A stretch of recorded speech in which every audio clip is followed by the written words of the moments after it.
यदि आप क्लास 12 का स्टूडेंट है, क्या यदि आप क्लास 12 का स्टूडेंट हैं और इस बार बोर्ड का एग्ज़ाम देने वाले हैं, क्या इस बार बोर्ड का एग्ज़ाम देने वाले हैं और आप चाहते हैं कि एग्ज़ाम में एक बेहतर परसेंटेज लाएं, क्या एक बेहतर अंक लाएं या बेहतर करना चाहते हैं या टॉपर बनना चाहते हैं, तो आपके लिए वीडियो काफ़ी स्पेशल होने वाला है, क्योंकि इसमें हम आज चर्चा करेंगे कि 12th क्लास का जो इंग्लिश ग्रामर है, क्या है जो इंग्लिश ग्रामर है उसका most important topic time and tense, क्या time and tense, the time and tense, जिससे कि प्रत्येक साल 5 से 6 क्वेश्चन पूछा जाता है।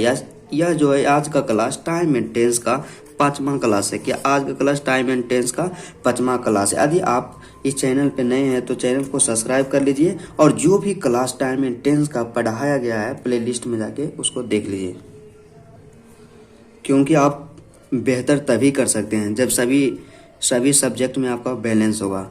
यदि एक भी सब्जेक्ट आपका गड़बड़ है तो आप उसमें बेहतर नहीं कर पाइएगा, क्योंकि आप बोर्ड एग्जाम में जब बेहतर करना चाहते हैं तो सभी सब्जेक्ट को बैलेंस बना कर चलना पड़ेगा। यदि सब में बेहतर स्कोर है तभी आपका पूरा ऑल ओवर बेहतर स्कोर होगा। तो चलिए आज टाइम का बिना इन्वेस्ट किए हुए आज का सेशन स्टार्ट करते हैं।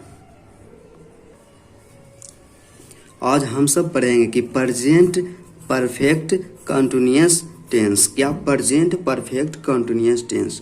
तो प्रेजेंट परफेक्ट कंटिन्यूअस टेंस होता है क्या, किसे कहा जाता है, हम कैसे पहचानेंगे कि प्रेजेंट कंटिन्यूअस टेंस का कोई भी सेंटेंस है, तो उसके लिए क्या आपको पहचान बताएंगे, स्ट्रक्चर वगैरह, मतलब इतना डिटेल्स में पढ़ाएंगे कि आपको संदेह का कहीं चांस ही नहीं रहेगा। तो सबसे पहले एक बात आपको बता देते हैं कि प्रेजेंट परफेक्ट कंटिन्यूअस टेंस पढ़ने से पहले हम आपको बताएंगे कि फोर और सिंस का जो यूज होता है वो हम कहाँ कहाँ करते हैं, क्योंकि प्रेजेंट परफेक्ट कंटिन्यूअस में हमेशा सिंस और फोर का यूज होता है, दोनों में से किसी एक का यूज अवश्य होगा।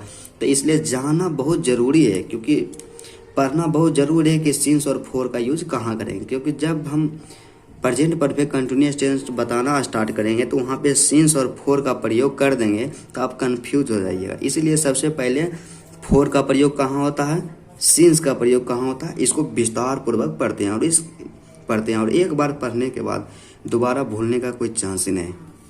तो सबसे पहला हमारे पास है कि फोर का प्रयोग, क्या फोर का प्रयोग। तो फोर का प्रयोग कहाँ होता है मेरे दोस्त, तो फोर का प्रयोग याद रखिएगा कि इसका प्रयोग मतलब फोर का प्रयोग अनिश्चित समय के लिए किया जाता है। क्या फोर का जो प्रयोग होता है वो अनिश्चित समय के लिए किया जाता है, मतलब निश्चित समय नहीं होता उसके साथ क्या फोर का प्रयोग किया जाता है।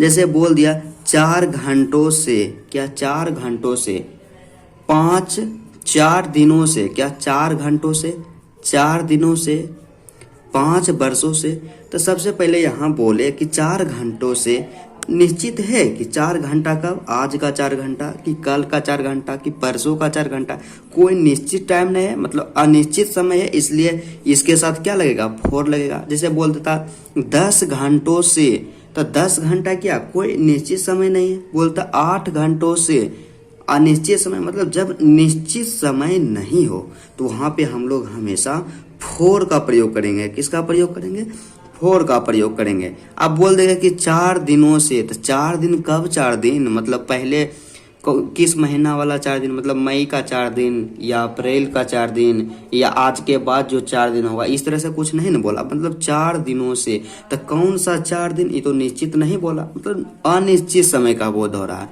तो इसलिए जब भी 4 दिन आ जाए, 5 दिन आ जाए, 6 दिन आ जाए, 7 दिन आ जाए, इस तरह से कोई भी समय आ जाए तो उसके साथ हमेशा फोर का प्रयोग होगा। किसका प्रयोग होगा, फोर का प्रयोग होगा। उसके बाद बोल दे 5 वर्षों से, तो 5 वर्षों से कब, 5 वर्षों से, कोई निश्चित समय नहीं है, फिक्स टाइम नहीं है, इसलिए हमेशा इसमें क्या करेंगे, फोर का प्रयोग करेंगे। और उम्मीद है कि फोर का प्रयोग में कोई दिक्कत नहीं है, मतलब ज़्यादा दिमाग नहीं लड़ाना है, सिर्फ देखना है कि जिससे अनिश्चित समय का बोध हो जाए, मतलब निश्चितता का बोध नहीं हो, वहाँ पे क्या फोर का यूज कर देना। उसके बाद अगला देखते हैं कि फोर का और कॉन्सेप्ट क्लियर हो जाएगा थोड़ा सा सिंस वाला पढ़ने के बाद। क्या है, दूसरा है कि सीन्स का प्रयोग, यूज ऑफ सीन्स।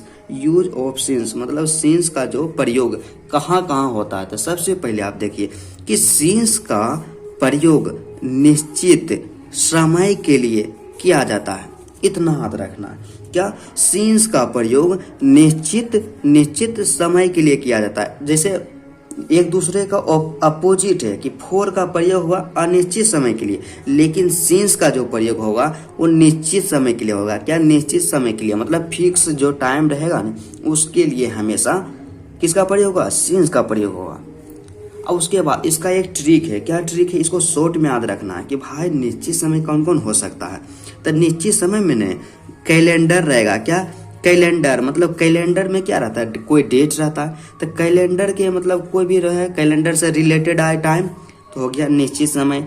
घड़ी से रिलेटेड टाइम आ जाए तो निश्चित हो गया। तो घड़ी से रिलेटेड समय कैसे आएगा, मतलब 9 बजे 10 बजे इस तरह से आ जाए कि घड़ी से रिलेटेड निश्चित हो गया। या दिन के किसी भी पहर, मतलब पहर का मतलब दिन के किसी भी समय का चर्चा हो, या जीवन की अवस्थाएं आदि का चर्चा हो। क्या, जीवन की अवस्थाओं के बारे में चर्चा हो तो वहां पे क्या, सीन्स का प्रयोग हुआ। और ये सब क्या है, निश्चित समय है। मतलब सीधा सा समझा जाए कि सीन्स का जो प्रयोग हुआ मेरे दोस्त, वो निश्चित समय के लिए किया जाता है। जैसे में कैलेंडर का कोई डेट आ जाए, या घड़ी के समय आ जाए, मतलब कैलेंडर से रिलेटेड आ जाए, या घड़ी से रिलेटेड, या दिन के किसी समय का अथी हो, या जीवन की अवस्थाएं आ जाए। क्या, जीवन की अवस्थाएं आ जाए।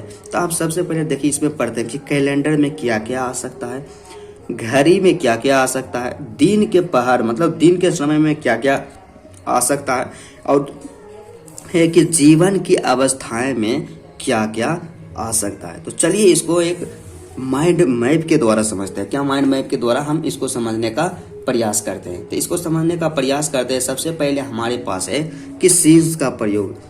किसका प्रयोग है, सीन्स का प्रयोग। तो सीन्स का प्रयोग में क्या करेंगे, सीन्स का प्रयोग में वही करेंगे। पहले क्या था, कैलेंडर था। क्या, कैलेंडर। तो यहाँ पे देखिए कैलेंडर में हम देखते हैं कि कैलेंडर में क्या आ सकता है। तो कैलेंडर में क्या होगा, डेज होगा, मतलब दिन होगा। क्या होगा, डेज। तो डेज के अंतर्गत मतलब दिन के अंतर्गत क्या कैसे रहेगा, से मंडे दे दिया, फ्राइडे दे दिया, ट्यूसडे दे दिया। इस तरह से कोई भी समय दिया हुआ रहेगा, उसके साथ क्या लगाएंगे, सीन्स लगाएंगे। और दूसरा क्या है कैलेंडर में कि डेट आ जाता है। क्या, डेट का मतलब हो गया दिनांक। जैसे 9 अगस्त, 10 सितंबर, 5 जनवरी, इस तरह का कोई भी समय दे दे तो वहां पे हमेशा सीन्स का प्रयोग हुआ। किसका प्रयोग हुआ, सीन्स का प्रयोग। उसके बाद और कैलेंडर के अंतर्गत कौन आता है, ईयर्स आता है। क्या, ईयर्स मतलब वर्ष आता है। जैसे 2005 दे दे, क्या ईयर्स आता है, मतलब 2005 दे दे, 2004 दे दे, 2003 दे दे। इस तरह का जो भी समय दिया हुआ रहेगा उसके साथ हमेशा सीन्स का प्रयोग करेंगे। उसके बाद और कैलेंडर में क्या आएगा, मंथ आएगा। क्या आएगा, मंथ मतलब महीना का कोई नाम दे, जैसे मई दे दिया, जून दे दिया, जनवरी दे दे, या जुलाई दे दे। इस तरह के मंथ का कोई भी नाम रहे उसके साथ हमेशा सीन्स का यूज किया जाता है। उसके बाद क्या करना है कि ओकेजन। ओकेजन का मतलब होता है कि कोई त्योहार दे दे। क्या, कोई त्योहार दे दे, जैसे होली, दीपावली, छठ पूजा, दुर्गा पूजा। इस तरह के जब भी कोई त्योहार आए उसके साथ हमेशा सीन्स का प्रयोग करेंगे। मतलब सिंपली याद रखना है कि कैलेंडर में जो भी आता है उसके साथ हमेशा क्या लगाएंगे, सीन्स लगाएंगे। क्या लगाएंगे, सीन्स लगाएंगे। तो कैलेंडर में कौन कौन आता है, वन शॉट में देखते हैं कि डेज मतलब दिनांक, डेज आ जाए, दिन आ जाए, या डेट आ जाए, दिनांक आ जाए, या ईयर आ जाए, या मंथ आ जाए, या ओकेजन आ जाए। इस सब में से कोई भी आए तो उसके साथ हमेशा सीन्स का प्रयोग करेंगे। उसके बाद क्या है, उसके बाद देखते हैं कि क्लॉक। क्या था, क्लॉक मतलब घड़ी। तो घड़ी में क्या क्या आता है, घड़ी में मतलब घड़ी का जो भी समय हो, जैसे दे दिया 7 o'clock, 8 PM। क्या, 7 o'clock, 9 o'clock, 10 o'clock, इस तरह से दे दे तो हो गया उसके साथ सीन्स का प्रयोग। या दे दे 8 PM, 10 PM, 11 PM, इस तरह से कोई भी टाइम दे तो उसके साथ हमेशा सीन्स का प्रयोग हो गया घड़ी। उसके बाद क्या है, स्टेज ऑफ लाइफ, क्या स्टेज ऑफ लाइफ मतलब जीवन की अवस्थाएं। तो जीवन की अवस्थाएं में क्या क्या आ सकता है, जैसे बुढ़ापा हो गया, बचपन हो गया, बचपन हो गया या युवा अवस्था हो गया। इस तरह से जो भी आए ना उसके साथ हमेशा क्या लगेगा, सीन्स लगेगा। जैसे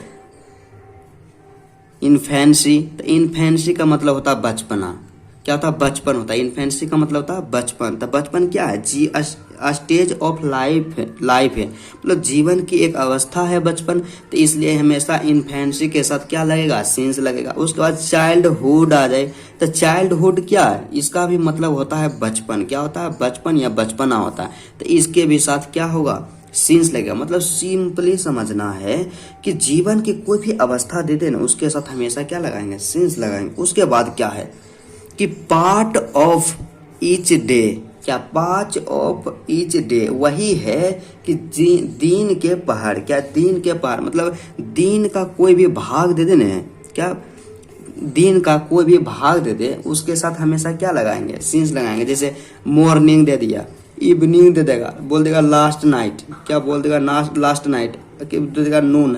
नून का मतलब होता है दोपहर, और दोपहर क्या है, एक डे का क्या है, पार्ट है। क्या एक डे का, एक दिन का है पार्ट। तो सिंपली याद रखना है कि मतलब दिन के कोई भी पार्ट दे दे, जैसे मॉर्निंग हो गया, सीन्स लगेगा। इवनिंग दे दे, सीन्स लगेगा। Last night they they, scenes लगेगा। नून दे दे, दोपहर, तो क्या लगेगा, सीन्स लगेगा। मतलब सिंपली देखा जाए कि सीन्स का जो प्रयोग होगा वो कैलेंडर के साथ होगा, क्लॉक के साथ होगा, स्टेज ऑफ लाइफ के साथ होगा, और ईच नथिंग, और उसके बाद पार्ट ऑफ ईच डे के साथ होगा। और आपको और इतना ही है, क्या फोर का प्रयोग देख लिया और सीन्स का प्रयोग देख लिया। अब स्टार्ट करते हैं कि प्रेजेंट परफेक्ट कंटिन्यूअस टेंस, क्या प्रेजेंट परफेक्ट कंटिन्यूअस टेंस। और मुझे उम्मीद है कि आपको कोई दिक्कत नहीं होगी। तो चलिए देखते हैं कि प्रेजेंट परफेक्ट कंटिन्यूअस टेंस का जो पहचान होता है कि पहचान क्या होता है प्रेजेंट परफेक्ट कंटिन्यूअस टेंस का। तो सबसे पहले इसका पहचान के बारे में बात करते हैं कि इसको पहचानेंगे कैसे, कैसे पता चलेगा कि कोई भी वाक्य प्रेजेंट परफेक्ट कंटिन्यूअस टेंस का है। तो इसका सिंपल सा एक तरीका है कि जिस वाक्य के अंत में, क्या जिस वाक्य के अंत में ता रहा है, क्या जिस वाक्य के अंत में ता रहा है, ती रही है, ते रहे हैं, जिस वाक्य के अंत में ता रहा है, ती रही है, ते रहे इत्यादि रहे, तो उसे प्रेजेंट परफेक्ट कंटिन्यूअस टेंस का वाक्य कहा जाता है। मतलब सिंपली देखा जाए कि जिस वाक्य के अंत में ता रहा है, ती रही है, ते रहे हैं इत्यादि लगा हुआ रहे, उसे प्रेजेंट परफेक्ट कंटिन्यूअस टेंस का वाक्य कहा जाता है। या इसको ग्रामर के दृष्टिकोण से समझते हैं, देखते हैं दूसरा परिभाषा के रूप में कि वैसा काम, क्या वैसा काम जो भूतकाल में शुरू हुआ है, क्या जो भूतकाल में शुरू हुआ है मतलब पहले ही स्टार्ट हो गया है और शुरू हुआ और अभी भी जारी हो, क्या वैसा काम जो भूतकाल में स्टार्ट हुआ है लेकिन क्या है अभी भी लगातार जारी है, क्या अभी भी लगातार जारी है, और उसमें निश्चित या अनिश्चित समय दिया हुआ है, क्या उसमें निश्चित या अनिश्चित समय दिया हुआ है, तो उसे प्रेजेंट परफेक्ट कंटिन्यूअस टेंस का वाक्य कहा जाता है। कैसे, फिर से समझना है कि वैसा काम जो भूतकाल में शुरू हुआ मतलब पहले शुरू हो गया और अभी भी जारी हो, और उसके साथ ही साथ निश्चित या अनिश्चित समय दिया हुआ रहे, क्या निश्चित या अनिश्चित समय दिया हुआ रहे, तो उसे प्रेजेंट परफेक्ट कंटिन्यूअस टेंस का वाक्य कहा जाता है। अब इसका स्ट्रक्चर देखते हैं कि प्रेजेंट परफेक्ट कंटिन्यूअस टेंस का स्ट्रक्चर क्या होता है। तो पहला हमारे पास है कि इसका जो स्ट्रक्चर बनाने का नियम, तो बनाने का नियम को ही क्या कहते हैं, स्ट्रक्चर कहते हैं। क्या बनाने का जो नियम होता है उसे ही स्ट्रक्चर कहा जाता है। तो इसके स्ट्रक्चर के बारे में बात करते हैं। तो पहला है क्या, अफर्मेटिव है। क्या अफर्मेटिव, अफर्मेटिव कहने का अभिप्राय यह है कि इसमें सिंपल सा वाक्य रहेगा, सीधा सीधा वाक्य रहेगा। तो अफर्मेटिव का जो बनाने का नियम क्या होता है कि सबसे पहले देना है सब्जेक्ट, क्या देना है, सब्जेक्ट प्लस हैव और हैज दोनों में से कोई एक लगाना है, प्लस में फिर क्या देना है, बीन देना है, प्लस में V4। तो V4 का मतलब क्या हो गया, V4 का मतलब हुआ कि V1 प्लस ING, क्या है V1 plus ING, V1 plus ING को ही V4 कहा जाता है। उसके बाद क्या देना, ऑब्जेक्ट देना है, अब प्लस में सिंस या फोर दोनों में से कोई एक लगाना है, और उसके बाद जो अदर वर्ड दिया बच जाए मतलब जो समय बच जाए उसको लिख देते हैं। मतलब सिंपल सा इसका स्ट्रक्चर जो होता है अफर्मेटिव का, सब्जेक्ट प्लस हैव या has plus been plus V4 plus या V1 प्लस ING, ये दोनों में से कोई दोनों एक ही है, प्लस ऑब्जेक्ट प्लस सिंस या फोर प्लस अदर वर्ड, क्या सिंस या फोर प्लस अदर वर्ड। तो जो भी ट्रांसलेशन बनेगा इसी स्ट्रक्चर पे बनेगा, क्या इसी स्ट्रक्चर पे बनेगा, जो भी अफर्मेटिव होगा इसी स्ट्रक्चर के द्वारा बनाया जाएगा उसका ट्रांसलेशन। बिल्कुल आसान है, बिल्कुल इजी है। तो चलिए एग्जाम्पल के द्वारा हम समझते हैं कि प्रेजेंट परफेक्ट कंटिन्यूअस टेंस को अच्छी तरह से। तो सबसे पहले फर्स्ट एग्जाम्पल जो हमारे पास है कि मैं 4 बजे से आम खाता रहा हूँ, क्या मैं 4 बजे से आम खाता रहा हूँ। तो सबसे पहले आपको एक चीज़ बताए हैं कि कोई भी ट्रांसलेशन दिया हुआ रहे तो उसके अंत में देखना है, क्या करना है, अंत में देखना है कि अंत में क्या लगा हुआ है। अंत में इसलिए देखना है कि अंत में देखकर ही पहचान करना है कि कौन सा टेंस का वाक्य है। तो अंत में लगा हुआ ता रहा हूँ, तो जिस वाक्य के अंत में ता रहा है, ती रही है, ते रहे हैं इत्यादि लगा हुआ रहता है तो उसे कहा जाता है प्रेजेंट परफेक्ट कंटिन्यूअस टेंस का वाक्य। तो इसका बनाने का नियम तो हम जानेंगे। अब इसमें क्या सबसे पहले देना है, स्ट्रक्चर पे चलते हैं, क्योंकि कोई भी ट्रांसलेशन बनाएंगे टेंस में तो सबसे पहले उसका जो स्ट्रक्चर होगा स्ट्रक्चर को ही फॉलो करेंगे। तो स्ट्रक्चर हमारे पास जो है उसमें पहले बोल रहा है सब्जेक्ट देने के लिए, क्या देना है, पहले देना है सब्जेक्ट। तो सब्जेक्ट हमारे पास है इस सेंटेंस में कि मैं 4 बजे से आम खा रहा हूँ, तो इसमें सब्जेक्ट है मैं, तो मैं का अंग्रेजी हो गया आई, तो यहाँ पे लिख दिया आई। अब हैव और हैज दोनों में से कोई एक ही लगाना है, लेकिन किसके अनुसार, सब्जेक्ट के अनुसार। सब्जेक्ट है हमारा आई और आई के साथ हमेशा हैव लगता है, क्या आई के साथ हैव लगता है, तो हो गया आई हैव। उसके बाद क्या देना है, बीन देना है, तो हो गया बीन। उसके बाद V4, तो इसमें V4 का मतलब क्या होगा कि वर्ब का चौथा रूप। तो इसमें जो वर्ब है वो है खाना है, क्या है, खाना। और खाना का अंग्रेजी होता है ईट, और ईट का V4 हो जाएगा ईटिंग हो जाएगा, कि ईट का V4 हो जाएगा ईटिंग। इसमें हम क्या करते हैं V4 में कि जो V1 होता है, मतलब खाना का V1 हो गया ईट, और उसमें सिर्फ लगा देंगे ING, मतलब V1 प्लस ING को ही क्या कहते हैं, V4 कहते हैं, तो हो गया ईटिंग। लास्ट में ऑब्जेक्ट क्या बच गया, आम, मतलब हम लोग मतलब मैं क्या खा रहा हूँ, आम खा रहा हूँ, तो हो गया ए मैंगो, ठीक, ए मैंगो हो गया। उसके बाद क्या करना है कि सिंस और फोर दोनों में से कोई एक लगाना है, लेकिन कैसे पता चलेगा, तो सबसे पहले उसमें समय देखेंगे, टाइम देखेंगे कि टाइम क्या दिया हुआ है। टाइम दिया हुआ है 4 बजे से, तो 4 बजे से घड़ी का समय है, क्या 4 बजे से, तो घड़ी का समय है, तो इसलिए इसमें लगेगा सिंस, और 4 बजे से हो जाएगा 4 o'clock, क्या हो जाएगा 4 o'clock, मतलब I have been eating a mango since 4 o'clock। उसके बाद सेकेंड एग्जाम्पल हमारे पास है कि वह सुबह से किताब पढ़ती रही है। हर सेंटेंस की तरह इसमें भी जाना है, लास्ट में क्या लगा हुआ, ती रही है, जिससे पता चल गया। और इसमें क्या लगा हुआ, समय भी लगा हुआ है, इससे यही पता चल गया कि प्रेजेंट परफेक्ट कंटिन्यूअस टेंस का सेंटेंस है। तो इसका जो बनाने का नियम होता है मेरे दोस्त, पहले सब्जेक्ट देना है, तो सब्जेक्ट इसमें ढूंढना है। तो सब्जेक्ट है वह, तो वह का अंग्रेजी हो गया सी, तो हो गया सी। अब उसके बाद क्या करना है, अब हैव और हैज दोनों में से कोई एक ही लगाना है, लेकिन कैसे पता चलेगा कि हैव लगेगा कि हैज लगेगा, तो उसके लिए सब्जेक्ट जो है, सब्जेक्ट क्या है हमारे पास, सी है, और सी क्या, थर्ड पर्सन सिंगुलर नंबर है। जब subject third person singular number रहता है तो उसके साथ हैज लगता है, तो हो गया सी हैज। उसके बाद क्या देना है, बीन देना, हमारा जो स्ट्रक्चर है उसमें क्या है, बीन, तो यहाँ पे लिख दिए बीन। उसके बाद क्या, V4 का मतलब V1 प्लस ING, तो V1 इसमें कौन सा काम हो रहा, पढ़ने का काम हो रहा, तो मतलब रीडिंग, रीड प्लस ING हो गया रीडिंग, और लास्ट में बुक, तो हो गया मैंगो। उसके बाद क्या है, सिंस और फोर दोनों में से कोई एक लगाना है, लेकिन कैसे पता चलेगा, तो उसके लिए हम टाइम को देखेंगे। टाइम क्या है, सुबह से, तब पार्ट ऑफ डे है, मतलब एक दिन का जो पार्ट है, सुबह क्या एक दिन का पार्ट है, इसलिए हमेशा इसके साथ सिंस, और उसके बाद हो जाएगा मॉर्निंग, खत्म। उसके बाद देखते हैं कि निगेटिव, क्या निगेटिव सेंटेंस की बात करते हैं।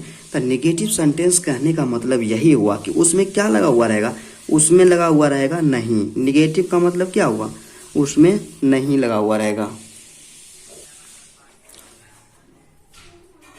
निगेटिव का मतलब हुआ कि उसमें नहीं लगा हुआ है, मतलब वैसा सेंटेंस जिसमें नहीं लगा हुआ रहे उसे निगेटिव सेंटेंस कहा जाता है। तो इसका जो स्ट्रक्चर होता है, बनाने का नियम होता है, वो होता है निगेटिव सेंटेंस का कि सब्जेक्ट प्लस हैव या has plus not plus been plus before plus since या फोर प्लस अदर वर्ड। मतलब इसमें डिफरेंस क्या है, सिर्फ यही है कि बीन से पहले क्या लगा देंगे, नोट लगा देंगे। लेकिन एक बात हमेशा याद रखना है कि बीन, जब भी बीन आएगा ना तो बीन से पहले क्या लगेगा, नोट लगेगा। क्या लगेगा, बीन से पहले नोट लगेगा। पहले देना है सब्जेक्ट, उसके बाद हैव और हैज दोनों में से कोई एक लगाना है, उसके बाद नोट देना है, उसके बाद बीन देना है, उसके बाद बिफोर देना है, उसके बाद सिंस या फोर दोनों में से कोई एक, उसके बाद क्या देना है, अदर वर्ड, जो हमारे पास टाइम दिया हुआ है। तो चलिए इसको ये भी एग्जाम्पल के द्वारा समझते हैं। टेंस बिल्कुल आसान है, बस इसमें समझने का मतलब आपके पास कैपेसिटी होना चाहिए। आप सिर्फ पढ़ने के लिए तैयार रहिए, बाकी बस समझाना मेरा काम है, क्योंकि हम पढ़ाते नहीं बल्कि समझाते हैं। तो पहला क्या है, पहला एग्जाम्पल है कि मैं 4 बजे से आम नहीं खाता रहा हूँ, कि मैं 4 बजे से आम नहीं खाता रहा हूँ। इसमें एक चीज और ध्यान देना है कि ता रहा हूँ क्या लास्ट में लगा हुआ है, ता रहा हूँ, तब तो हम पकड़ लें कि प्रेजेंट परफेक्ट कंटिन्यूअस टेंस का वाक्य। लेकिन कहीं कहीं क्या होता है कि मैं 4 बजे से आम खा रहा हूँ, ऐसे भी लगा हुआ था कि मैं 4 बजे से आम खा रहा हूँ। मतलब सीधा सा देखा जाए कि जो इसका सिंपल दूसरा वाला परिभाषा जो है कि जो काम पास्ट में शुरू हुआ और अभी भी जारी हो और उसके साथ निश्चित या अनिश्चित समय दिया हुआ रहे, तो उसमें हमेशा प्रेजेंट परफेक्ट कंटिन्यूअस टेंस का प्रयोग होता है। तो इसमें क्या हो जाएगा कि मैं 4 बजे से आम नहीं खा रहा हूँ। तो सब्जेक्ट में स्ट्रक्चर में हमारा क्या था, पहले देना था सब्जेक्ट हो गया आई, उसके बाद क्या था, हैव और हैज दोनों में से कोई एक लगाना था। क्या करना था, हैव और हैज। तो सब्जेक्ट है आई और आई के साथ हमेशा हैव लगता हो गया, आई हैव। उसके बाद नोट हो पड़ जाएगा, तो हो गया नोट। उसके बाद क्या देना है, नोट के बाद क्या देना था, नोट के बाद देना था कि बीन प्लस बिफोर, क्या बीन प्लस बिफोर, और उसके बाद सिंस या फोर दोनों में से कोई अदर वर्ड, मतलब बीन प्लस बिफोर देना है। क्या करना है, बीन प्लस बिफोर देना है। तो हो गया। उसके बाद हो जाएगा बीन दे दिए, अब बिफोर। तो बिफोर वर्ब कौन है, वर्ब है खाना, है खाना का अंग्रेजी ईट होता है, ईट का बिफोर हो गया ईटिंग हो गया। I have not been eating a mango, और उसके बाद सिंस हो जाएगा क्योंकि 4 बजे घड़ी का समय है, तो सिंस 4 o'clock। अब इसके बाद देखते हैं कि इंट्रोगेटिव सेंटेंस। क्या देखते हैं, इंट्रोगेटिव सेंटेंस। तो इंट्रोगेटिव सेंटेंस पहचानेंगे कैसे, तो इंट्रोगेटिव सेंटेंस का मतलब सीधा सा हो गया कि उसके शुरू में क्या लगा हुआ रहेगा, शुरू में क्या लगा हुआ रहेगा तो उसको बोलेंगे इंट्रोगेटिव सेंटेंस। और अंत में क्या रहेगा, प्रश्नवाचक चिन्ह, अंत में रहेगा प्रश्नवाचक चिन्ह। शुरू में रहेगा क्या और अंत में रहेगा प्रश्नवाचक चिन्ह, समझ लेंगे कि इंट्रोगेटिव सेंटेंस है। उसके बाद इसका जो स्ट्रक्चर होता है, जो बनाने का नियम होता है कि हैव या has plus subject plus been plus before plus object plus since या for plus other word plus प्रश्नवाचक चिन्ह। मतलब सीधा सा है, इसमें हैव और हैज को आगे कर देना, उसके बाद सब्जेक्ट देना, उसके बाद बीन देना है, बीन देना, उसके बाद बिफोर देना, उसके बाद ऑब्जेक्ट देना, उसके बाद सिंस या फोर दोनों में से कोई एक लगाना है, उसके बाद क्या देना, अदर वर्ड, और लास्ट में देना है प्रश्नवाचक चिन्ह। तो इसका जो एग्जाम्पल, पहला एग्जाम्पल हमारे पास है कि क्या मैं 4 बजे से आम खाता रहा हूँ, क्या मैं 4 बजे से आम खाता रहा हूँ या खा रहा हूँ, क्या मैं 4 बजे से आम खाता रहा हूँ या क्या मैं 4 बजे से आम खा रहा हूँ। मतलब दोनों तरह के दिया हुआ रह सकता है। तो सबसे पहले हमको क्या करना है कि इसको पहचानना है कि कौन सा सेंटेंस का वाक्य है। मतलब सीधा सा देखना है कि शुरू में लगा हुआ है क्या, शुरू में क्या और लास्ट में प्रश्नवाचक चिन्ह। तो जब शुरू में क्या रहता है और लास्ट में प्रश्नवाचक चिन्ह रहता है तो इसका मतलब हो गया interrogative sentence. Present perfect continuous tense का इंट्रोगेटिव सेंटेंस, जिसका स्ट्रक्चर होता है हैव और has plus subject plus been plus before plus object plus since या for plus other word plus प्रश्नवाचक चिन्ह। तो सबसे पहले देना हैव और हैज, दोनों में से कोई एक ही लगाना है। लेकिन कैसे पता चलेगा, तो उसके लिए हमें सब्जेक्ट की जानकारी होना चाहिए कि इस सेंटेंस में सब्जेक्ट क्या है। तो क्या मैं 4 बजे से आम खा रहा हूँ या खा रहा हूँ या खाता रहा हूँ। तो कौन 4 बजे से आम खा रहा है? तो मैं क्या हो गया? सब्जेक्ट। अब मैं का अंग्रेजी होता है आई, और आई के साथ हमेशा हैव लगता है। तो यहाँ पे हो गया हैव, उसके बाद क्या देना है? सब्जेक्ट देना है। तो सब्जेक्ट हो गया आई, तो हैव आई, उसके बाद बीन तो हो गया बीन, उसके बाद बिफोर तो बिफोर हो गया ईटिंग, उसके बाद ऑब्जेक्ट तो ऑब्जेक्ट हो गया ए मैंगो, उसके बाद सिंस और फोर दोनों में से कोई एक देना है। डिसाइड कैसे करेंगे? समय को देखेंगे। समय हमारे पास है 4 बजे से। तो 4 बजे घड़ी का समय है, तो घड़ी का जो समय है उसके लिए यहाँ पे हो जाएगा सिंस। घड़ी के समय के लिए सिंस होता है। और उसके बाद 4 बजे से तो 4 o'clock, क्या हो जाएगा? 4 बजे से 4 o'clock। उसके बाद सेकेंड एग्जाम्पल के बात करते हैं, दूसरा एग्जाम्पल के बात करते हैं। तो दूसरा एग्जाम्पल हमारे पास है कि क्या हुआ? सुबह से किताब पढ़ती रही है। क्या हुआ? सुबह से किताब पढ़ती रही है या पढ़ रही है? क्या हुआ? सुबह से किताब पढ़ रही है या सुबह से किताब पढ़ती रही है? तो सबसे पहले क्या देना है? इसको पहचानना है। तब ती रही है, क्या ती रही है? तो ती रही कहने का मतलब हो गया प्रेजेंट परफेक्ट कंटिन्यूअस टेंस, या रही है भी रहे न, उसके साथ क्या समय लगा हुआ है, तो इसका मतलब सीधा सा हो गया कि प्रेजेंट परफेक्ट कंटिन्यूअस टेंस हो गया। तो प्रेजेंट परफेक्ट कंटिन्यूअस टेंस का जो बनाने का नियम होता है क्या होता है? तो सबसे पहले शुरू में लगा हुआ है क्या, तो क्या का मतलब हो गया इंट्रोगेटिव। इंट्रोगेटिव तो इंट्रोगेटिव का होता है कि हैज और हैव दोनों में से कोई एक देना है। तो यहाँ पे हो जाएगा हैज हो जाएगा। तो हैज कैसे हुआ? क्योंकि इसमें सब्जेक्ट क्या है? सी है। वह का अंग्रेजी क्या होता है? सी, और सी के साथ हमेशा क्या लगता है? हैज लगता है। हो गया हैज। उसके बाद फिर क्या देना है? उसके बाद देना है हैव, और हैज के बाद सब्जेक्ट देना है। तो सब्जेक्ट इसमें है सी, हुआ है, तो वह का अंग्रेजी हो गया सी। उसके बाद क्या देना है? बीन देना है। तो उसके बाद बीन देना है, तो यहाँ पे दे दिए बीन लगा दिए। उसके बाद V4 देना है, तो V4 हो गया रीडिंग हो गया। उसके बाद ऑब्जेक्ट हमारे पास बुक है, तो यहाँ पे हो जाएगा अ बुक। उसके बाद सिंस और फोर दोनों में से कोई एक देना है। तो हमारे पास समय है क्या है? सुबह से। तो सुबह से जब है तो मतलब दिन के कोई पार्ट है, सुबह से, शाम से, दोपहर से, इस तरह से रहता है, तो वहाँ सिंस लगाएंगे। उसके बाद क्या करेंगे? अदर वर्ड देंगे। अदर वर्ड हमारे पास क्या है? मॉर्निंग है, जो टाइम दिया हुआ रहता है, तो यहाँ पे लिख देंगे मॉर्निंग, और लास्ट में प्रश्नवाचक चिन्ह दे देंगे। उसके बाद आप बात करेंगे कि हमारे पास मोस्ट इम्पोर्टेंट है कि interrogative plus negative. Interrogative plus negative हम लोग जानते हैं कि इंट्रोगेटिव का मतलब होता है कि उस वाक्य के शुरू में लगा हुआ रहेगा क्या। इंट्रोगेटिव का मतलब वाक्य के शुरू में रहेगा क्या। निगेटिव का मतलब उसमें नहीं रहेगा। निगेटिव का मतलब उसमें नहीं भी लगा हुआ रहेगा। मतलब इंट्रोगेटिव प्लस निगेटिव उसे कहते हैं जिसमें क्या भी और नहीं भी दोनों लगा हुआ रहता है, तो उसे इंट्रोगेटिव प्लस निगेटिव सेंटेंस का वाक्य कहा जाता है। तो चलिए इसका जो स्ट्रक्चर होता है, जो बनाने का नियम होता है, उस पर बात करते हैं, उसको देखते हैं।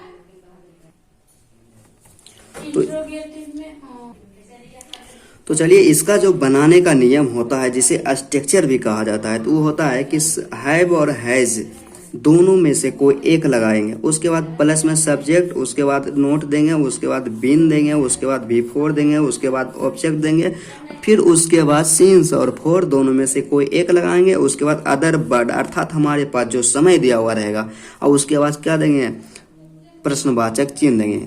प्रश्नवाचक चिन्ह देना बहुत ही आवश्यक है। मतलब सिंपल सा सीधा सा परिभाषा है, मतलब स्ट्रक्चर है कि हैव और हैव या has plus subject plus not plus been plus V4 plus object plus since या for plus other word plus प्रश्नवाचक चिन्ह।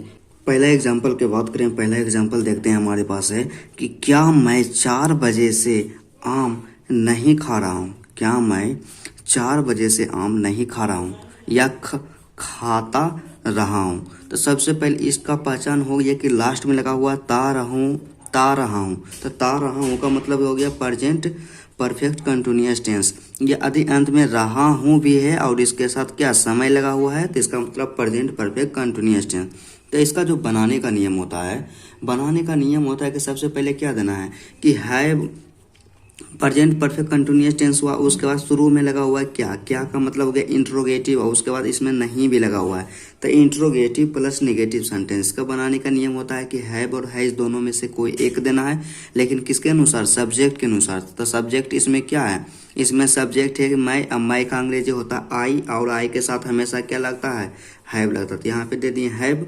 तो हो गया हैव, उसके बाद क्या देना है सब्जेक्ट, सब्जेक्ट हो गया आई, उसके बाद देना है नोट, यहाँ पे दे दिए नोट, उसके बाद देना है बिन, यहाँ पे दे दिए बिन, उसके बाद दे रहा है बिफोर, तो हमारे पास भी वर्ब है ईट, ईट का बिफोर हो जाएगा ईट, ईटिंग, उसके बाद देना ऑब्जेक्ट, तो ऑब्जेक्ट हो जाएगा आम, तो आम का हो जाएगा मैंगो, उसके बाद सिंस और फोर दोनों में से कोई एक लगाना है, तो सिंस और फोर दोनों में से कोई एक कैसे लगेगा, कैसे पता चलेगा, तो टाइम को देखेंगे, टाइम क्या है 4 बजे से, क्या 4 बजे से, तो 4 बजे से एक घड़ी का टाइम है, घड़ी का समय है, तो यहाँ हो जाएगा सिंस 4 o'clock, घड़ी का समय जैसे आए तो सिंस 4 o'clock। उसके बाद दूसरा सेकंड एग्जाम्पल के बात करते हैं, सेकंड एग्जाम्पल को देखते हैं।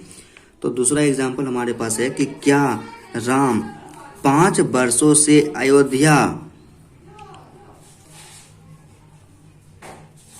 में, यहाँ पे हो जाएगा 5 वर्षों से अयोध्या में नहीं रह रहे हैं, क्या राम 5 वर्षों से अयोध्या में नहीं रह रहे हैं, तो क्या लगा हुआ है, क्या शुरू में है और लास्ट में प्रश्नवाचक चिन्ह है, इसमें नहीं भी लगा हुआ है, मतलब इंट्रोगेटिव प्लस निगेटिव सेंटेंस, इसलिए इसका भी बनाने का नियम होगा कि हैव और हैज दोनों में से कोई पहले एक देंगे, लेकिन कैसे पता करेंगे, सब्जेक्ट देखेंगे, सब्जेक्ट हमारे पास दिया हुआ है राम, राम क्या है एक नाम है, थर्ड पर्सन सिंगुलर नाउन, इसलिए इसके साथ हमेशा हैज लगाता हो जाएगा हैज राम बिन,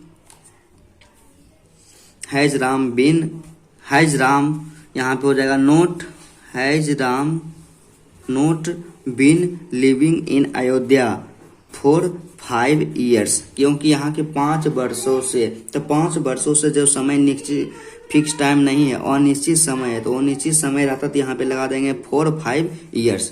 उसके बाद अगला बात करते हैं कि क्वेश्चन वर्ड, क्या क्वेश्चन वर्ड, तो क्वेश्चन वर्ड सेंटेंस के बारे में बात करते हैं। तो क्वेश्चन वर्ड सेंटेंस किसे कहते हैं, तो सबसे पहले आप समझिए कि क्वेश्चन वर्ड कहा किसे जाता है। क्वेश्चन वर्ड का मतलब हुआ कि वैसा वर्ड जो किसी सेंटेंस में लगकर क्वेश्चन को क्रिएट कर दे, उसे क्वेश्चन वर्ड करते हैं, अर्थात वाई, वेयर, वेन, हु, इन सब वर्ड में से कोई भी लगा हुआ, मतलब कब, कहाँ, कैसे, क्यों, इस सब में से कोई भी लगा हुआ है तो उसे क्वेश्चन वर्ड सेंटेंस कहते हैं। तो इसका जो बनाने का नियम होता है, क्या बनाने का जो नियम होता है कि क्वेश्चन वर्ड सेंटेंस का जो बनाने का नियम होता है, जिसे स्ट्रक्चर भी कहा जाता है, क्वेश्चन वर्ड सेंटेंस का जो बनाने का नियम होता है जिसे स्ट्रक्चर भी कहा जाता है, कि पहले देना है क्वेश्चन वर्ड, उसके बाद हैव और हैज दोनों में से कोई एक लगाना है, उसके बाद देना है सब्जेक्ट, उसके बाद देना है बिन, उसके बाद देना है बिफोर, उसके बाद देना है ऑब्जेक्ट, और उसके बाद देना है कि सिंस और फॉर दोनों में से कोई एक लगाना है, उसके बाद देना है अदर वर्ड, और उसके बाद देना है प्रश्नवाचक चिन्ह। तो सबसे पहले क्या देना है क्वेश्चन वर्ड। तो चलिए एग्जाम्पल के द्वारा समझते हैं कि हमारे पास फर्स्ट जो पहला जो एग्जाम्पल है, पहला एग्जाम्पल दिया गया है, तो पहला एग्जाम्पल है मैं 4 बजे से आम क्यों खा रहा हूँ, कि मैं 4 बजे से आम क्यों खा रहा हूँ, या क्यों खाता रहा हूँ, या क्यों खा रहा हूँ। तो मैं 4 बजे से आम क्यों खा रहा हूँ या 4 बजे से आम क्यों खाता रहा हूँ, तो यहाँ पे लगा हुआ है क्या क्यों। क्यों का मतलब सीधा सा हो गया कि क्यों एक क्वेश्चन वर्ड है, इस सेंटेंस में लग गया, तो इसलिए क्या है क्वेश्चन वर्ड सेंटेंस। तो क्वेश्चन वर्ड सेंटेंस का नियम है बनाने का जो स्ट्रक्चर है कि पहले देना है क्वेश्चन वर्ड, उसके बाद हैव और हैज दोनों में से कोई एक लगाना है। लेकिन कैसे पता करेंगे कि हैव लगेगा कि हैज लगेगा, उसके लिए सब्जेक्ट को देखेंगे कि सब्जेक्ट हमारे पास क्या है। यदि सब्जेक्ट जो भी रहता है उसी के अनुसार लगाएंगे हैव और हैज। उसके बाद बिन देना, उसके बाद बिफोर देना, उसके बाद ऑब्जेक्ट देना, उसके बाद सिंस या फॉर देना, उसके बाद अदर वर्ड देना और लास्ट में प्रश्नवाचक चिन्ह देना है। तो इसलिए इसका ट्रांसलेशन हो जाएगा कि सबसे पहले क्वेश्चन वर्ड, तो क्वेश्चन वर्ड उसमें था क्यों, क्यों का अंग्रेजी होता है वाई, तो गया वाई। उसके बाद हैव और हैज दोनों में से कोई एक लगाना था, तो हमारे पास सब्जेक्ट था आई, आई के साथ हमेशा लगता है हैव, तो हो गया why have I been eating a mango since morning. ठीक, उसके बाद आप देखते हैं कि क्वेश्चन वर्ड प्लस निगेटिव। तो सबसे पहले आप तो जान गए कि क्वेश्चन वर्ड क्या होता है, उसके साथ क्या लगा हुआ है निगेटिव। निगेटिव का मतलब हो गया कि उसके साथ हमेशा नहीं लगा हुआ रहेगा, मतलब नहीं लगा हुआ, जिसमें क्वेश्चन वर्ड भी रहे और नहीं भी लगा हुआ रहे, उससे question word plus negative sentence कहते हैं। तो चलिए इसके बनाने का जो नियम होता है, जो स्ट्रक्चर होता है उसको देखते हैं। तो इसका बनाने का नियम होता है कि सबसे पहले क्वेश्चन वर्ड देना है, उसके बाद हैव और हैज दोनों में से कोई एक लगाना, उसके बाद सब्जेक्ट देना है, उसके बाद नोट देना है, उसके बाद बीन देना है, उसके बाद बिफोर देना है, उसके बाद ऑब्जेक्ट देना, उसके बाद फिर क्या करना है कि सिंस और फॉर दोनों में से कोई एक लगा देना है, टाइम के अनुसार। उसके बाद क्या देना, अदर बट कहने का मतलब जो उसमें समय दिया हुआ है। उसके बाद क्या देना है, क्वेश्चन वर्ड देना है। ठीक, इसका मतलब है कि वही हुआ कि क्वेश्चन वर्ड प्लस हैव या has plus subject plus not plus been plus before plus object plus since या for plus other but plus प्रश्नवाचक चिन्ह। तो चलिए इसका एग्जाम्पल को देखते हैं। एग्जाम्पल हमारे पास दिया हुआ है कि मैं 4 बजे से आम क्यों नहीं खा रहा हूँ या खाता रहा हूँ। तो क्या खा रहा हूँ या खाता रहा हूँ, ता रहा हूँ है, तो इसका मतलब हो गया present perfect continuous tense. Present perfect continuous tense या यहाँ पे रहा हूँ और इसके साथ क्या लगा हुआ है, समय लगा हुआ है, तो इसका मतलब प्रेजेंट परफेक्ट कंटिन्यूअस टेंस है। इसमें क्या है, क्यों लगा हुआ। क्यों का मतलब क्या, क्यों जो है एक क्वेश्चन वर्ड है। क्या, क्यों जो एक क्वेश्चन वर्ड है। और उसके बाद नहीं का मतलब हो गया निगेटिव, मतलब क्वेश्चन वर्ड प्लस निगेटिव है, तो इसका जो स्ट्रक्चर होता है कि पहले क्वेश्चन वर्ड देना है। तो इसमें क्वेश्चन वर्ड है क्यों का अंग्रेजी होता है वाई, तो यहाँ पे दे दिया वाई। उसके बाद हैव और हैज दोनों में से कोई एक लगाना है। लेकिन कैसे पता करेंगे, तो उससे पहले हमें सब्जेक्ट की जानकारी होनी चाहिए कि सेंटेंस में सब्जेक्ट क्या है। तो इसमें सब्जेक्ट है कि जैसे मैं, तो मैं का अंग्रेजी होता है आई, और आई के साथ हमेशा लगता है हैव, तो यहाँ पे हो गया हैव, तो हो गया वाई हैव। उसके बाद क्या देना, सब्जेक्ट हो जाएगा आई। उसके बाद नोट देना है स्ट्रक्चर के अनुसार, तो यहाँ पे दे दिया नोट। उसके बाद क्या देना है, बिन देना, तो यहाँ पे दे दिया बिन। उसके बाद बिफोर, तो बिफोर कहने का मतलब यही हुआ कि वर्ब का चौथा रूप। तो इसमें वर्ब कौन सा काम हो रहा है, खाने का काम हो रहा है। खाना का अंग्रेजी होता है ईट का बिफोर होता है ईटिंग। उसके बाद क्या देना, ऑब्जेक्ट देना। तो ऑब्जेक्ट का मतलब कौन, वो क्या खा रहा है, तो वो आम खा रहा है, तो आम का अंग्रेजी होता है मैंगो, तो यहाँ पे हो गया आ मैंगो। उसके बाद क्या देना है, सीन्स और फोर दोनों में से कोई एक लगाना है। लेकिन एक बात हमेशा याद रखिए कि यदि आपको सीन्स और फोर दोनों में से कोई एक लगाना है, तो उसके लिए आप टाइम देखिए कि सेंटेंस में जो टाइम दिया हुआ है वो निश्चित है या अनिश्चित टाइम है। यदि निश्चित टाइम है तो वहाँ पे सीन्स लगाएंगे, अनिश्चित है तो वहाँ पे लगाएंगे फोर। तो टाइम यहाँ पे दिया हुआ है 4 बजे से।